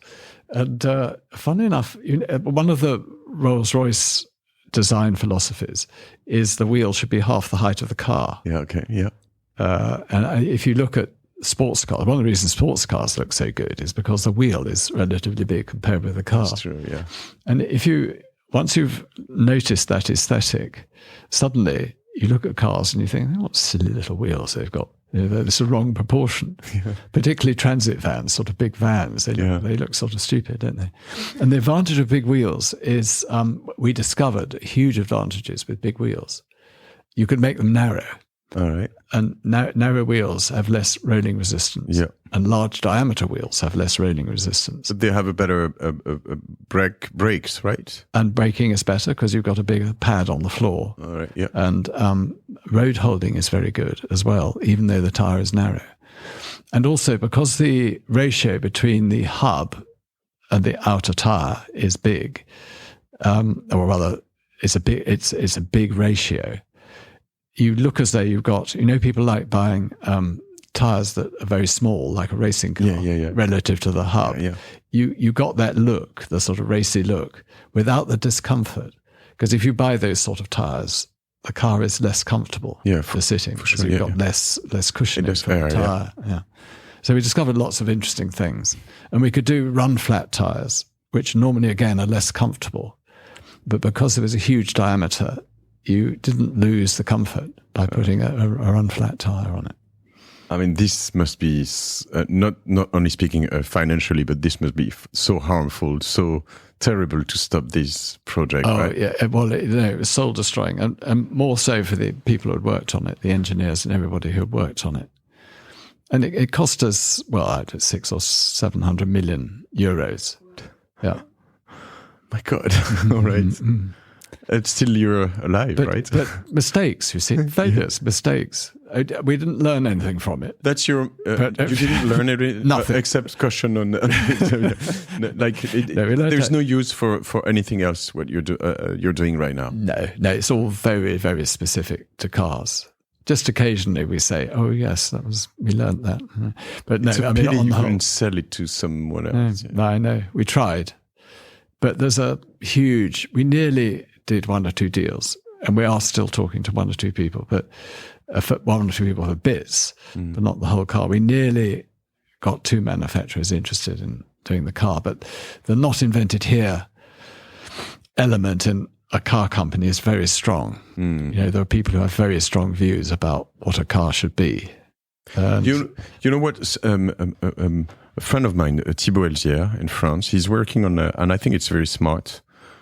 He's working on very small cars, like electric cars, but like like for day-to-day trips. My dream about cars would be a very modular car. Mm-hmm. So a car that you could design yourself, kind of, for your own use, right? So you have children, you want a kind of a pickup or small that you can change somehow. Like that would be interesting, I believe. Like different use. I think the Citroen one that has I've forgotten what it's called, where the front is the same as the back. Mm-hmm. I mean, that's a really good idea. Yeah. And really, low cost and suitable for people who are just doing short journeys. It's good, very good. too expensive. Too much time. I have a few ideas that obsess me sometimes at night, but I'm not an engineer. And don't get into manufacturing cars. You're probably right. Yeah, I'll introduce you to Thibaut. He's a smart guy, but he went into that already. Do you know the most expensive thing about making cars? Tell me. The paint plant. No way. Yeah, that's the most expensive bit. Well, don't paint them. Why should we? I think people do like colours and things. Yeah, I do. And you have to protect it as well. Yeah, it's true. Another failure I've seen, or something you at least don't do anymore, is the washing machine. You did some washing machine a long time ago, right? Yes. What happened? They looked very well. It was a mini version of the car. All right. Because we were new in washing machines, we hadn't been making them for 60 years like everybody else. Yep. We were overcharged for the parts and setting up production. We didn't have to do a new production line and all this sort of thing. And probably it had 2 drums instead of 1. It had 2 motors, it had a gearbox. And, other washing machines have 1 motor, 1 drum, and not even a gearbox. They use a belt to drive it. Right. Yeah. So it was an expensive washing machine to make, but also it was more expensive because we were new to the business. And I wanted to sell it at over £1,000, which is about, 1,400 euros, something like that. And the marketing department said, you'll never sell it at that. And so we sold it at a price where we simply didn't make a profit. All right. So that's the only time I've ever listened to the marketing department on the price to sell something, because there's no point in doing it if you can't make a profit. Yeah. You can't make progress. You can't bring out the next one that's better and all that sort of thing. So no, it was better than regret. It's my biggest regret. And it had a huge door. I don't know if you remember. We were the first people to do a huge door at the front. Was it drying? No. But because I would have expected you on drying, because you're an air expert, right? It's not a very good idea, because when you're drying, you can't do another wash load. Mm. So it's quite a clever idea if you don't want to have 2 machines, a dryer and a washer. Although I think a lot of people now are drying on a rack rather than in a tumble dryer for obvious reasons. But it also makes a very complicated machine, and it's neither a very good washer nor a very good dryer. All right. So it's better to do the washing properly. So we had a 7 to 9 kilo load, whereas other machines only had a 5 kilo load in the same 600 by 600 space. And because of the large diameter drums, it dried better and it washed quicker. And washing quicker was very interesting because the damaged shrinkage of jerseys and cashmere and all those sort of things occur because of the time in the hot water more than anything. So if you can shorten the drying time, the washing time, then you cause less damage, less wear, and less shrinkage. So, and we had this huge door, so you could shove a duvet in it, a double duvet. But no, it's a huge sadness to me that we had to stop doing it. We had to go on servicing it for 20 years afterwards as well. Do you still have one yourself? Oh yeah, I still use it. Yeah. You said earlier on you were... and that's after 30 years. Yeah. We did it in 1996. Yeah, that's what I said, yeah. So that was like your third product, probably. Yes. Yeah. What's the biggest product? What's the biggest sales? It's vacuum cleaner? Yes, vacuum cleaners, followed quite closely by hair dryers and hair stylers. All right. Yeah. Almost the same. Yeah. Okay. Yeah. And how long have you been doing a hair dryer for? Probably 9 years, 8 years. So it's growing fast. Yes. Okay. Yeah. No, it's been really interesting. We've really enjoyed it because it's the sort of opposite end to vacuum cleaners. Vacuum cleaners are dealing with dirt, and this is helping to make you look more beautiful. So it's sort of you can make your house more beautiful with a vacuum cleaner. I love this one. It's very nice. The hairdryer. That's a new one we've just done. It's released already. It's professional. We couldn't produce very many at the beginning because we couldn't produce heaters quickly. Okay. Now we've learned to produce heaters quickly. We can now sell it through shops and direct. But No, it's incredibly small. It's actually 38 millimeters all the way. Everything's 38 millimeters. Yeah, you'll see it. We'll put some links, obviously, in the with the magnetic things, so you don't have to struggle with it. That seems obvious when you see it. So I think this one's the same, isn't it? And that's magnetic as well. Yeah. And so, James, you have to tell me what's next. I mean, something. Well, tell me something. Give me something to. Well, I'll tell you how we do it. I mean, there's two ways products come about. Either you see something that's interesting, and you know the problem of a product, and you develop the technology to solve the problem. Mm-hmm. So that's developing technology. Another way is where you have a bit of technology, like our electric motor. This tiny electric motor that's smaller than a cotton reel. And you suddenly realize that would be good in a hairdryer. Because instead of having the motor up at the top on the head here, which causes it to flop over and makes the head big, you can put it in the handle. The motor's here. It's actually in the handle here. So when you're holding it, you're holding the motor. All right. Going at 130,000 RPM. So the question I have to ask myself is, what can I do with this motor? Yes. What else? Yes, exactly that. Exactly that. And we've thought of a few other things to do with that. Can motors go on a how do you say, mower? Tondeuse? Huh? Lawnmower? Like to cut the grass. Yeah. Yeah. That's a seasonal business. It's true. I thought about it when you said, but the thing is that it's still, I mean, it depends on which country. If you sell those in Florida, it's not seasonal. Not seasonal. Robotics. Grass, when you're British, grass must be an obsession at some point, right? Yeah, very much so. No, we make a robot vacuum cleaner. Yeah. And actually that would make a very good lawnmower. Yeah, that's what I thought. Because ours is the only one that works with a camera. Okay. It's as a vision system. So it's interpreting an image and knows where it is by triangulation from points GPS? that it sees. Okay. No, not GPS. Okay. Not GPS. GPS is not accurate enough. Yeah, it's not. It's not even okay for lawnmowers. So it would make actually a very good robotic lawnmower because it can see a tree and see some water and a ditch and a plant and so on and avoid it. Or even a child playing in the lawn. So, maybe I've got something. You're welcome to make lawnmowers using our technology. Yeah. My point was actually that maybe it's my interpretation, but one of your obsession is to do better than the market, right? So what exists, you want to do something better, even if it's more expensive. You want to do something better. Is that right? Yes. Do you have some products that are not better than the rest of the products? Maybe you're going to. Of course not. Dream of it. No. We have done things which haven't existed before, like our headphones that had filters inside, and we sucked air in and gave you clean air across your face, which is much better than a face mask, because face masks are sweaty and they're not actually that efficient. People think they're efficient, but they're not. They allow germs in. All right. And they wreck your makeup.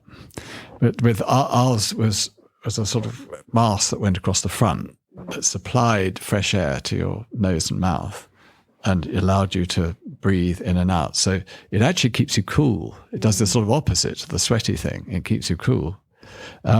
Unfortunately, people didn't understand the product because it never existed before, which is always a danger of doing something completely new.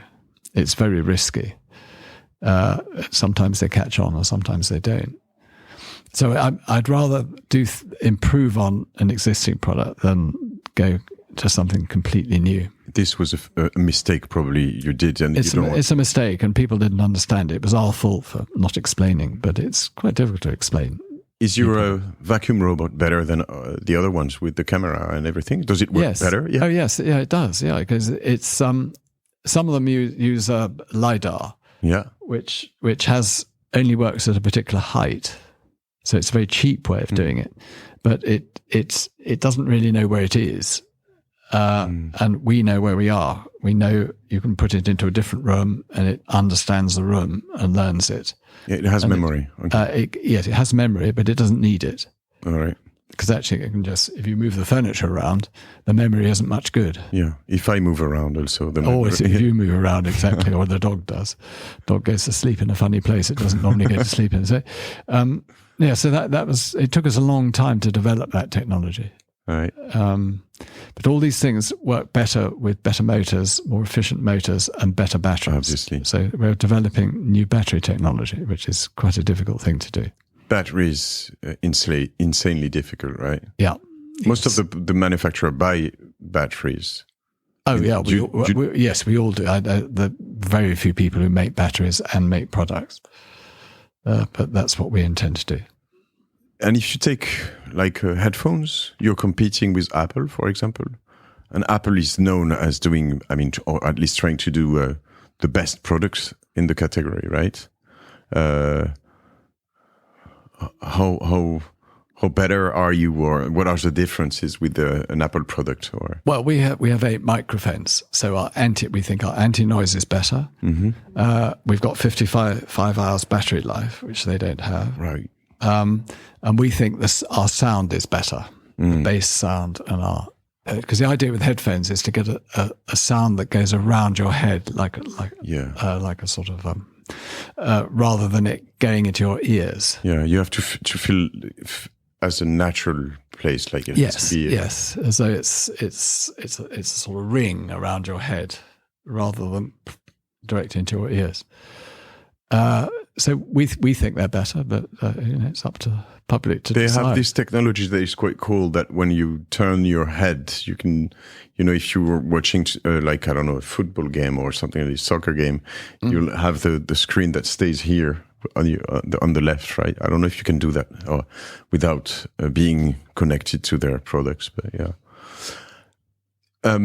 Tell me about education. You've done some great things. I believe you have your own university, right? Yeah. Yes. I've sort of been obsessed with education, but I'm the son of 2 teachers.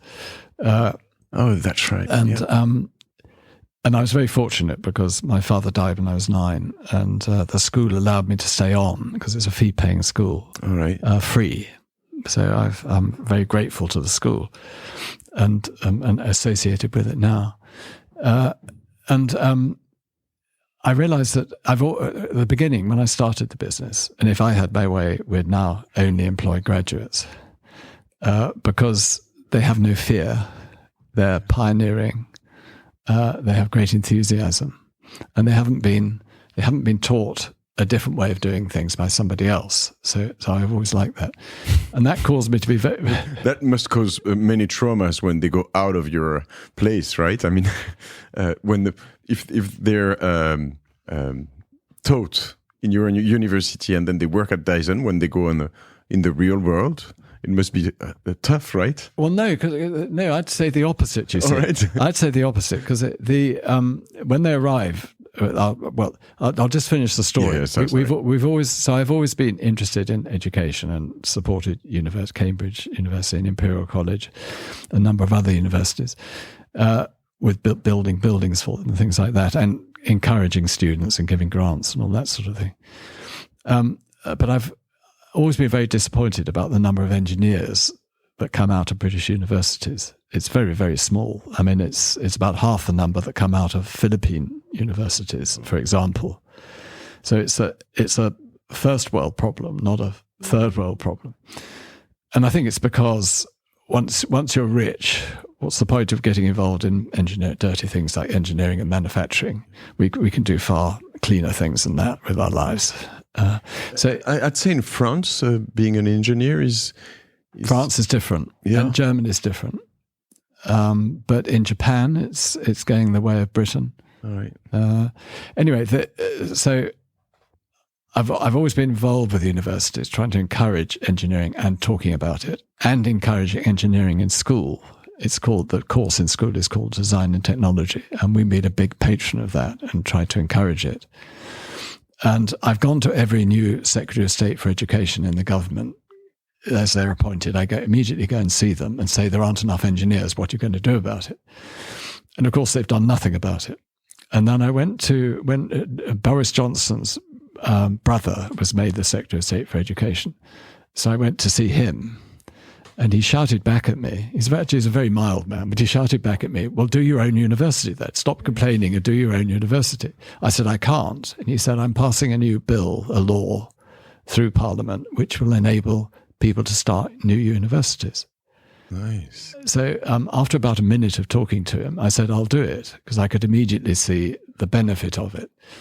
And because we have quite a broad range of technology at Dyson, from electric motors through to battery technology, fluid dynamics, all this sort of thing, I thought that we could teach all software, that we could teach all forms of engineering on site. And so by the end of the next year, we had set up our university. And the thing about it is that we pay them, so they get a salary. They're actually taxpayers. So they don't pay for university, plus you pay them. Yeah, exactly that. Tuition's free, we pay them a salary. They work for us 3 days a week, and then we teach them for 2 days a week. All right. And it's a 47-week year. It's not a university term. It's a 47-week year, and it's a 4-year course. Okay. And they come out with a master's. That's normally 5 years, right? At least, yeah. So it's very intensive. I think they get 2.5 times the teaching time they would get in a traditional university. Okay.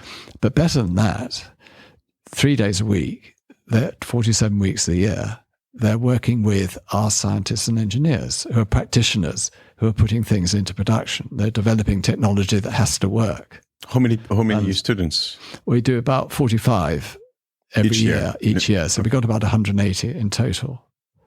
So it's small, and I like that, because if you have one student probably per project, and everybody looks after them, they get special attention. And by the way, they contribute enormously to every project.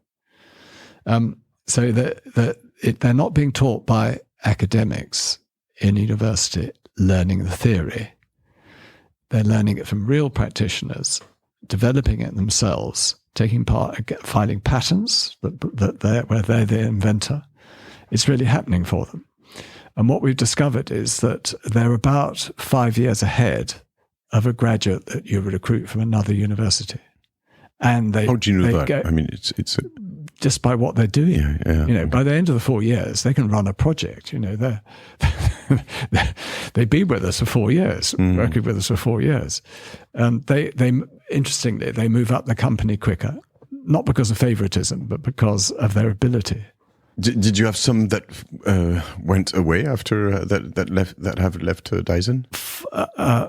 Fortunately or unfortunately, only 1 or 2 have gone away. They're poached. And did it work well for them outside? I don't know. You don't know? I don't know. That would be an interesting marker. It would actually. Yeah. But one of the things we had to work with another university, so we were examined by another university for the first 7 years, I think. But next year is the first time we award a Dyson degree. But the point about that is that for the first 7 years, we were compared with another very good university. And I believe our results were a lot better. And I think they would admit that. Yeah, interesting. And what the other interesting thing is that I think the academic side, the theoretical side of engineering can get quite boring. Yeah. But several students have come up to me and said, had I got to a normal university, I'd never have got a first. Because I wouldn't have had the will to do the academic stuff. But because I saw I was applying it in practice, I immediately saw that it was interesting and I had to do it. Plus, I would say that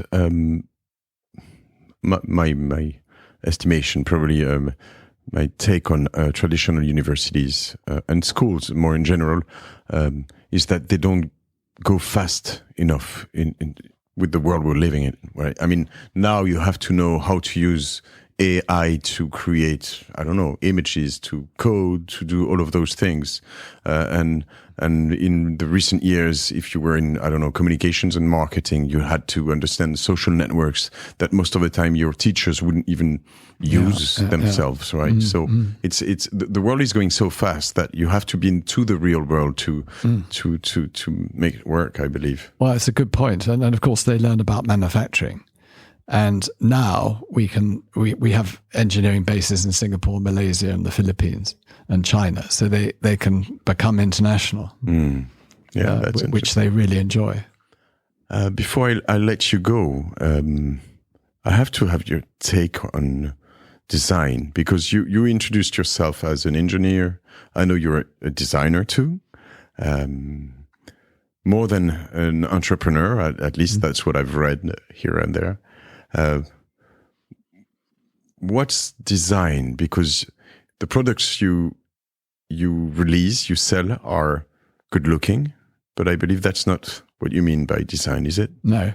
When I was at design college, art college, at design college, designers did how something looked. They were stylists. Mm-hmm. Engineers were people with white coats, backroom boys with white coats, rather boring people. So it was thought. I was talking about perceptions. With glasses. Whereas the stylist was rather glamorous, felt tip pens and pink shirts and all that sort of thing. So there was this divide between a stylist who came along at the end to make it look good. I mean, what Harvey Earl did to the American car industry in the 30s. When Pininfarina or...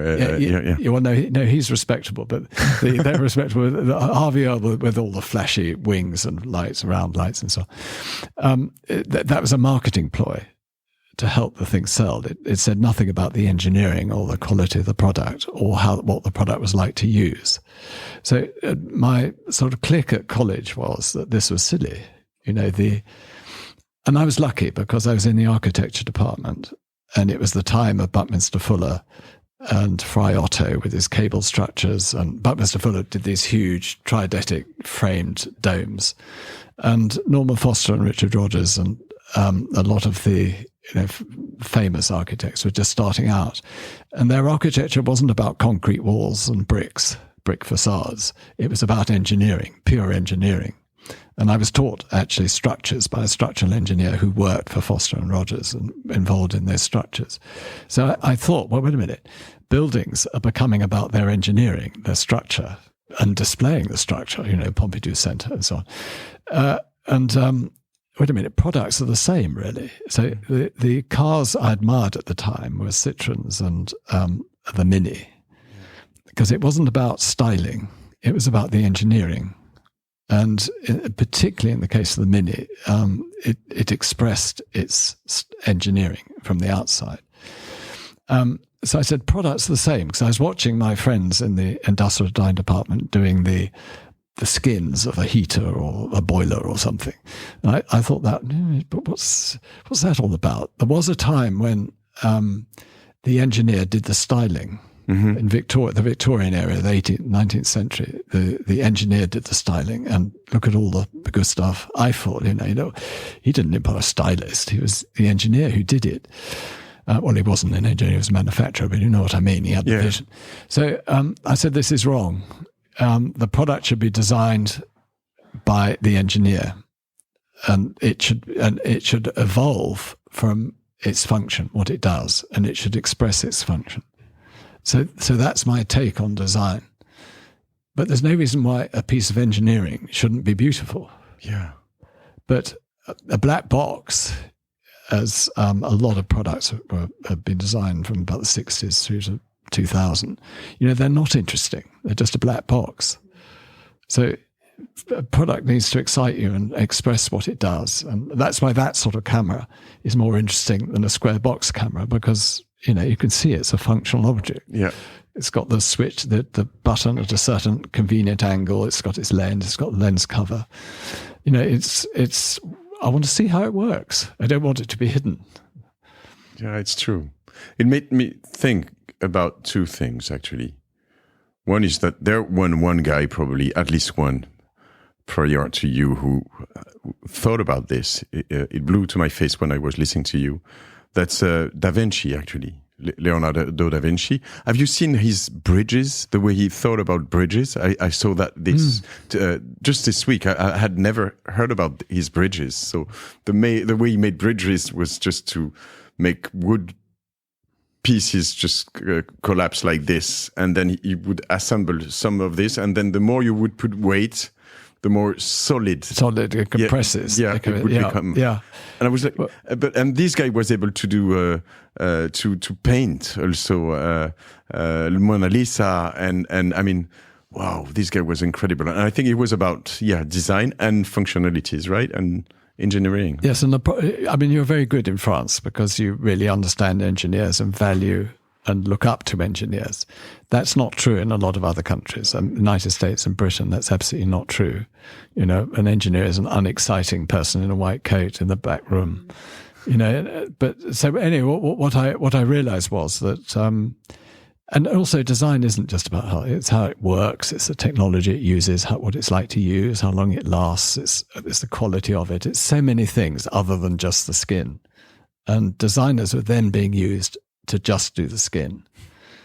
I mean, it's changed a bit, and we tried to change it in engineering schools and design schools in Britain so that they stopped doing the skin and started considering the whole project. And indeed, that's what our competition is about, our global competition. It's about solving a problem, not producing a pretty design.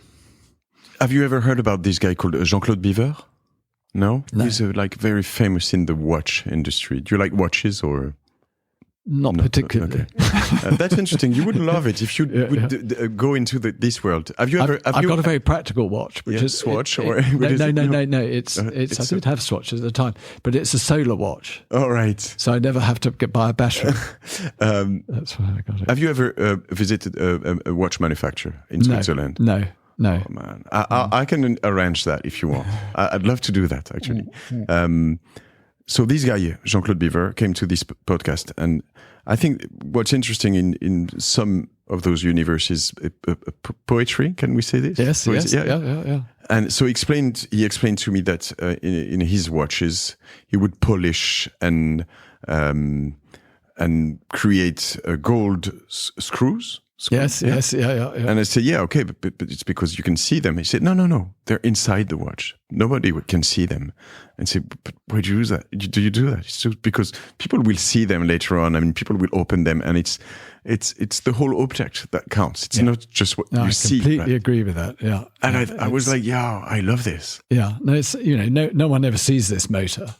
But I think it's quite beautiful. It's much more beautiful than the other one. It's what's inside that counts. That's the expression, not the shell. And the other thing is that products that have been designed by a stylist go out of date. They look like other people's things, and they go out of date. But one that genuinely expresses the engineering never dates. Like the Mini, never dated. Never did it. Yeah. The Citroën did slightly less so because it was the first car designed aerodynamically. We have another 3 minutes. Yeah. So they're going to be filled with a lot of things. One is, do you have an idea of a book that is not your book, A Life of Failures? That's not the right title. What's the right title? Invention, A Life. Okay. A Life of Failure. If you had the chance to give away one book to everyone, which one would that be? I think it would probably be, let me think, I'll come back to that. Okay. The other question I have is that I've heard you have a new obsession on agriculture, or you're into wine. Are you? Yes, I make wine. But maybe in Provence. We make it, and olive oil. What are the problems you're going to solve out of agriculture or into wine business? Well, yes. I mean, I can't pretend to be an expert on wine, but agriculture is really interesting. We grow strawberries 12 months of the year in the UK. All right. And you obviously use a lot of heat for that, but the heat is free because we have anaerobic digesters which make electricity, and 40% of it of the generator is waste heat. So we use that heat to dry grain and heat the strawberry greenhouses. Okay. So we deliver these strawberries 12 months of the year. We do a lot of wheat. We do beef. We grow almost everything. And we're trying to improve the soil. So we do a lot on soil technology, cover crops and all that sort of thing. And we use drones a lot. Drones, yeah. Yeah. And we're trying to weed without using chemicals. So there's a lot to do. And it's really interesting. It doesn't make any money at all. Yeah. Is that it's for fun? It's a labour of love. It's a labour of love. Do you publish what you do? Yes, we do. We put up what we do on our website to help other farmers. On Dyson Farming website. Okay. Do look at it. Okay, we will. But it's almost a daily account of what we're doing. You know De Vialet? De Vialet, you know the speakers? Very nice design speakers, this famous French brand. Okay, I'll show you. The founder of De Vialet is into soil and he's very good. Oh, okay. right. Yeah, I'm sure you I'll introduce you to this guy. You've never seen those? Sorry? Those speakers. Oh, hold on. Phantom, sorry. I'll go these speakers. Oh, we can't see it. I'll show you. These speakers, you can... I haven't. No, they look interesting. Yeah, very good speakers. Okay. Did you get the book? It ought to be a book about alcohol. I have to let you go. Yeah, I can't think of a book. Never mind. Okay.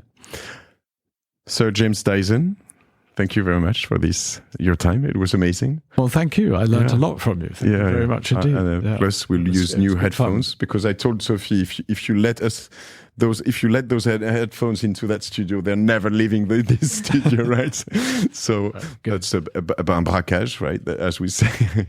It was great to meet you. Great to meet you. I'm very honored. Thank you very much. I loved it so much, and we're going to buy plenty of hair dryers, and you should go into. Your hair looks very good, by the way. Yeah, but that's thanks to your cream, right? Obviously. Yeah, exactly. Is it for sale already? Yes. Okay. Yeah. It's in Sephora and in our shop. Okay. Where else is it?